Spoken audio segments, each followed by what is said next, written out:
কি মিষ্টি দেখে মাথা নষ্ট হয়ে গেছে? লোভ সামলাতে পারছেন না? মাথা নষ্ট করার মতো স্বাদ এই মিষ্টির। একবার খেলে মুখে লেগে থাকবে, এর স্বাদ ভুলতে পারবেন না। আজকে আমি তৈরি করে দেখাবো তামিলের বিখ্যাত মালাই স্যান্ডউইচ মিষ্টি রেসিপি। দেখতে যতটা সুন্দর আর লোভনীয়, খেতে কিন্তু তার থেকেও বেশি টেস্টি। আর এই মিষ্টিটা তৈরি করা কিন্তু খুবই সহজ। আর মিষ্টিটা দেখুন কতটা নরম তুলতুলে আর পারফেক্ট হয়েছে। আর মিষ্টির ভেতরটা দেখুন কতটা জালিদার আর স্পঞ্জি। আমি 1 কেজি দুধের ছানা নিয়েছি।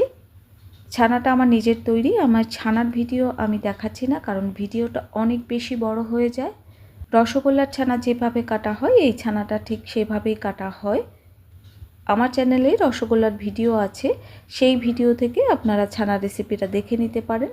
ছানাটা প্রথমে আমি ক্রিমের মতো করে মেখে নিয়েছি। আর দেখুন আমার ছানাটা কিন্তু একদম ক্রিমের মতো হয়েছে। এবার দিয়ে দিচ্ছি 1/2 টেবিল চামচ ময়দা। খুব বেশি ময়দা আমি এখানে ব্যবহার করব না, কারণ এই মিষ্টিটা কিন্তু একটু স্পঞ্জি হবে। আর ময়দাটা দেওয়ার পর ভালো করে মিশিয়ে নেব। ছানাটা খুব ভালো করে মাখা হয়ে গেছে। এবার ছানাটা আমি এক জায়গাতে করে নিচ্ছি। আপনার মিষ্টি নির্ভর করে ছানার উপর। ছানা যদি আপনার চড়া হয় তাহলে মিষ্টিগুলোও কিন্তু শক্ত হয়ে যাবে, তাই ছানাটা একটু নরম করে কেটে নিতে হবে। আপনার ছানা যদি ভালো না হয়, মিষ্টি কিন্তু কখনোই ভালো হবে না, আপনি যত ভালো করেই বানান না কেন। এবার অল্প একটু লেচি নিয়ে প্রথমে রসগোল্লা শেপ দিয়ে নিচ্ছি। গোল না করলেও হবে, তারপরে 2 হাতের তালু দিয়ে চ্যাপটা করে নিচ্ছি। একটা মালাই স্যান্ডউইচ মিষ্টির শেপ দিয়ে নিয়েছি। এভাবে আমি সবগুলো মিষ্টি বানিয়ে নেব। এবার প্লেটের উপর একটু তেল দিয়ে দিচ্ছি। মিষ্টির দোকানে ট্রের উপর যে মিষ্টিগুলো রাখা হয়, সেই ট্রের উপর কিন্তু তেল মেখে নেওয়া হয়। তেল দেওয়া হয় এই জন্যই, মিষ্টিগুলো যখন শিরার মধ্যে ছাড়বেন, শিরার মধ্যে মিষ্টিগুলো খুব সহজেই পড়ে যাবে, প্লেটে লেগে ধরবে না। সবগুলো মিষ্টি বানানো হয়ে গেছে। মিষ্টিগুলো তৈরি করার জন্য আমার শিরা তৈরি করে নিতে হবে। এজন্য আমি এখানে 3.5 কাপ চিনি নিয়েছি। 3.5 কাপ চিনির জন্য আমি এখানে 2.5 কাপ জল দিয়ে দিচ্ছি। এই শিরাটা আমি খুব বেশি পাতলাও করব না, আবার খুব বেশি ঘনও করব না, মিডিয়াম একটা শিরা তৈরি করে নিচ্ছি। মিষ্টির দোকানে এই মিষ্টিটা কিন্তু ঘন শিরাতে তৈরি করা হয়। মিষ্টির দোকানের আমি মাপটা বলে দিচ্ছি। 1 কাপ চিনিতে 1/2 কাপ জল দিয়ে এই শিরাটা তৈরি করা হয়। মিষ্টিগুলো তৈরি করার জন্য আমার গরম জল প্রয়োজন, তাই আমি জল ফোটাতে দিয়েছি। যতটুকু চিনি দেবেন তার হাফ জল দিতে হবে, তাহলেই মোটা শিরা তৈরি হয়ে যাবে। চিনি গলে ফুটে উঠলেই শিরা তৈরি হয়ে যাবে। এই শিরা জাল দিয়ে ঘন করার কোনো প্রয়োজন নেই। এই শিরাটা কিন্তু 1 তার বা 2 তারের কোনো শিরা হবে না। মিষ্টির দোকানে ঘন শিরাতে তৈরি করা হয়। আপনারা যারা বাড়িতে তৈরি করবেন অথবা নতুন মিষ্টি বানাচ্ছেন, ঘন শিরাতে তৈরি করতে আপনারা সমস্যায় পড়ে যাবেন। এই জন্য আমি মিডিয়াম শিরাতে আপনাদের তৈরি করে দেখাচ্ছি। শিরাটা যখন ফুটে উঠবে তখন আমি ফুটন্ত শিরার মধ্যে মিষ্টিগুলো ছেড়ে দেব। এবার দিয়ে দিচ্ছি সামান্য একটু ময়দা।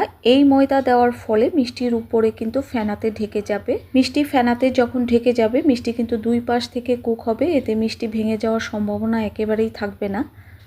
একটু লক্ষ্য করুন, আস্তে আস্তে ময়দা দেওয়ার কারণে মিষ্টিগুলো কিন্তু ফেনাতে ডুবে যাচ্ছে।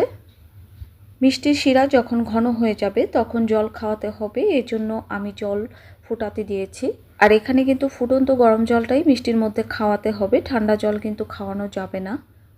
এই মিষ্টিটা হতে কিন্তু খুব বেশি সময় লাগবে না, ঘড়ি ধরে 15 মিনিট হলেই কিন্তু মিষ্টিটা তৈরি হয়ে যাবে, যেহেতু এটা স্পঞ্জি মিষ্টি। এই মিষ্টিটা স্পঞ্জি রসগোল্লার মতো করে তৈরি করা হয়। স্পঞ্জি রসগোল্লা যেভাবে তৈরি করা হয়, এই মিষ্টিটাও কিন্তু সেইভাবেই তৈরি করা হয়। আমার শিরাটা কিন্তু ঘন হয়ে গেছে। এবার ফুটন্ত গরম জল আমি শিরার মধ্যে খাওয়াবো। আমি 1 হাতা ফুটন্ত গরম জল নিয়েছি, আর জলটা কিন্তু আমি শিরার মধ্যে সরাসরি ঢেলে দিচ্ছি না। শিরার তাপমাত্রা আর ফুটন্ত জলের তাপমাত্রা এক করে আস্তে আস্তে জলটা খাওয়াতে হবে, কারণ ফুটন্ত জলের থেকে শিরার তাপমাত্রা অনেক বেশি থাকে। যতক্ষণ পর্যন্ত শিরাটা পাতলা না হচ্ছে ততক্ষণ পর্যন্ত কিন্তু আমি ফুটন্ত গরম জল খাওয়াবো। শিরাটা পাতলা করে নিতে হবে। আমি সেমভাবেই গরম জলটা খাওয়াচ্ছি, দেখে বুঝে নিতে হবে, সব কিছু কিন্তু বলে বোঝানো যায় না সব সময়। আমার মিষ্টিটা হয়ে গেছে। যতবার শিরাটা ঘন হবে ঠিক ততবারই কিন্তু খাওয়াতে হবে। এই মিষ্টিটা হতে আমার 15 মিনিট সময় লেগেছে, আর 15 মিনিটে আমি একবার জল খাইয়েছি। এবার দিয়ে দিচ্ছি ঠান্ডা জল।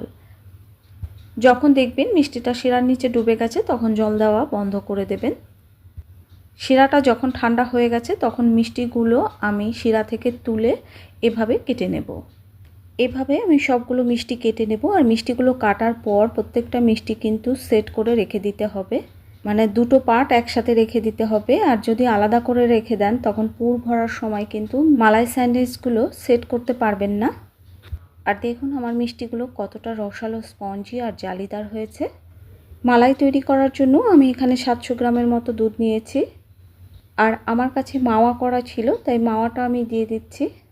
মাওয়া দিয়ে যে মালাই তৈরি করতে হবে এমন না, আপনারা 1 কেজি দুধ নিয়ে এখানে মালাইটা তৈরি করে নেবেন। আমার কাছে দুধের পরিমাণটা কম ছিল, তাই আমি মাওয়া দিয়ে দিচ্ছি। এবার দিয়ে দিচ্ছি সামান্য food colour, saffron food colour. আর এই কালারটা অবশ্যই এখানে ব্যবহার করতে হবে, তা না হলে কিন্তু তামিলের মিষ্টির মতো দেখতে হবে না। এবার দিয়ে দিচ্ছি চিনি। এখানে কিন্তু অতিরিক্ত চিনি দেওয়া যাবে না। 1 কেজি দুধের জন্য 30 গ্রাম চিনি দিতে হবে। এই মালাইটা যখন আপনারা ব্যবহার করবেন, কারণ মিষ্টিতেই কিন্তু মিষ্টি হয়ে যাবে। এবার দিয়ে দিচ্ছি 1 চা চামচ ঘি। আপনারা ঘিয়ের পরিবর্তে এখানে ডালডাটা ব্যবহার করতে পারেন। আমি কিন্তু মালাইটা একদম শুকিয়ে নেব না। আমার মালাইটা কিন্তু হয়ে গেছে। এবার ঠান্ডা হলেই মালাইটা কিন্তু জমে যাবে। এর থেকে আর বেশি ঘন করতে হবে না। দেখুন ঠান্ডা হওয়ার পর ক্ষীরটা কিন্তু এমন শক্ত হয়ে গেছে। এবার দিয়ে দিচ্ছি সামান্য একটু এলাচ গুঁড়ো আর দিয়ে দিচ্ছি গোলাপ জল। আপনাদের কাছে যদি গোলাপ জল না থাকে নাও দিতে পারেন, শুধু এলাচ গুঁড়ো দিলেই হবে। এবার ভালো করে মেখে নেব। এবার ক্ষীর থেকে ছোট ছোট লেচি কেটে নেব। যতগুলো মিষ্টি আমি তৈরি করব ঠিক ততগুলোই লেচি কেটে নেব। এই লেচিগুলো কিন্তু খুব বেশি ছোট নয়, একটু বড় বড়ই। এভাবে গোল বল করে তারপরে হাতের তালু দিয়ে চাপ দিয়ে এভাবে রেডি করে নিতে হবে। এবার মিষ্টির মধ্যে পুরটা ভরে ঠাসা দিয়ে দিতে হবে, তাহলেই তৈরি হয়ে গেল মালাই স্যান্ডউইচ। এভাবে আমি সবগুলো মিষ্টি বানিয়ে নেব। আমার রেসিপিটা যদি আপনাদের ভালো লাগে তাহলে লাইক, কমেন্ট, ফ্রেন্ডস অ্যান্ড ফ্যামিলির সাথে শেয়ার করবেন। আর খুব বেশি ভালো লাগলে অবশ্যই চ্যানেলটা সাবস্ক্রাইব করবেন। একটু ভালোভাবে লক্ষ্য করবেন, পুরটা দেওয়ার পর আমি কিন্তু 2 হাত দিয়ে চাপ দিয়ে পুরটা সেট করে দিচ্ছি। সবগুলো মিষ্টি আমার বানানো হয়ে গেছে। এবার আমি মিষ্টির উপরে তবক দিয়ে দিচ্ছি, এটা সিলভার তবক। এই তবকগুলো দেওয়ার পরে একটা টিস্যু পেপার দিয়ে এভাবে চেপে চেপে সেট করে দিতে হবে। এভাবে চেপে চেপে সেট করে দিতে হবে। মিষ্টির দোকানে ঠিক এভাবেই চেপে চেপে সেট করে দেওয়া হয়। এবার মিষ্টিগুলো আমি কেটে নেব। মিষ্টিগুলো কিন্তু সোজাসুজি করে কাটা যাবে না, একটু বেঁকে কাটতে হবে।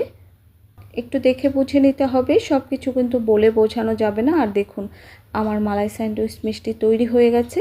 মিষ্টিগুলো কতটা পারফেক্ট হয়েছে আর কতটা নরম তুলতুলে। আর মিষ্টিগুলো আমি কেটে দেখাচ্ছি কতটা নরম। দেখুন মিষ্টিগুলো একদম স্যান্ডউইচের মতো। এভাবে আমি সবগুলো মিষ্টি কেটে নিয়েছি। এবার কিছু চেরি কেটে নিয়েছি। এবার মিষ্টিগুলো সাজিয়ে নেব। চেরিগুলো আমি হাফ করে কেটে নিয়েছি এবং প্রত্যেকটা মিষ্টির উপর আমি হাফ করে চেরি দিয়ে দিচ্ছি। আর এটা কিন্তু অবশ্যই দিতে হবে, তা না হলে তামিলের মিষ্টি কিন্তু হবে না। এবার মিষ্টিগুলো নর্মাল ফ্রিজে রেখে ঠান্ডা ঠান্ডা পরিবেশন করুন। সবাই সুস্থ থাকুন, ভালো থাকুন, টাটা।